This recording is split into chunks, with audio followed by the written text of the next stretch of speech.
let's get into this 24 foot by 24 foot slab on grade garage. The first thing we need to do is layout. We need to find our property pins, we need to locate the building, stake it out, and make sure it's in the right spot.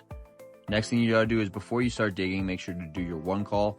Good thing we did because there was a gas line that was very close to where we were digging, so we hand exposed it so that we knew exactly where it was, that we knew we weren't going to hit it. Because if you hit a gas line, you are in big trouble. So please do your one call with whatever service provider that you need to do that with.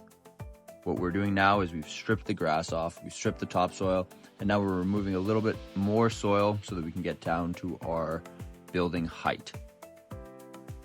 What we're using here is our Coyote backhoe. It's small, it's versatile. It really is a great all-purpose machine. We use it quite a lot for these slab-on-grade foundations. What we're doing now is we're building up gravel in lifts at about 3-inch lifts, and then we're compacting it with a 1,000-pound compactor while we're spraying water to make sure we have that compaction so it's rock solid.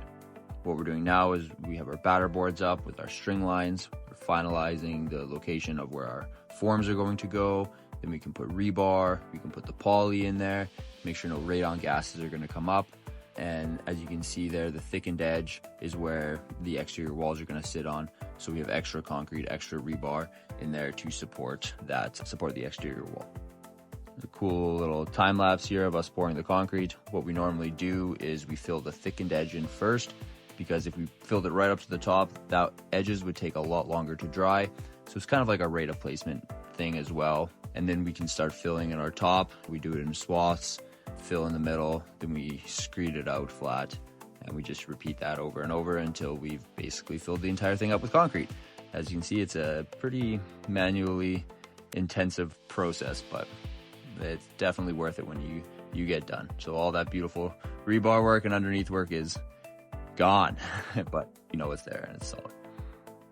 Continuing just finishing the concrete, going through the floating process and then the troweling process to get a nice smooth finished slab. We also have our anchor bolts all placed. You can see them around the corner. Usually ends up being a late night with concrete, but ended up being good. There's a power trowel, helps a lot with the finish. So once we did that, I didn't get any good footage of framing, unfortunately. The guys were just too fast for me on this, but we did get a nice time lapse of flying the trusses. So as you see, the truss guy just he actually presets it into his computer and they just go back and forth, back and forth. So really it's just how fast we can hook it up and disconnect him from each truss, but it went pretty smooth, pretty fast. Starting to get our fascia and our outriggers going there so that the overhangs can be framed in, and then we can start getting our sheeting on. Now we have our paper, we have our sheeting on the roof. It's really starting to look like a building now. Cool little detail on the right, that little stand. That's how I get my sheeting up on the roof. Works pretty good. And now we're starting to put the finishes on. So it was cool. You got some metal on the bottom, hardy board up from there, and then basically LP smart side for the corner trims and the garage door trims. Aluminum soffits, all black. A really clean look, matches the house perfectly. We got the same hardy match ordered, and the metal was the same as the house as well. So it really looks identical, like it was built at the same time as the house. That's what we aim for. Now we're gonna go in. We haven't really seen inside yet. It's pretty simple, basic, but he just wanted the ceiling drywalled for this one. He put a heater in there. We did insulate in poly, vapor barrier.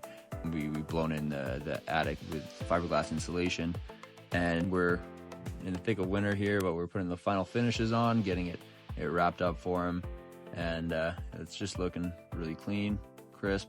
It was a great project. Simple, basic garage, but executed quite well. If this video helps you in any way, if you could like the video, that would help the channel out a ton. And if you like construction content and job progress videos like this, subscribe for more. Thanks.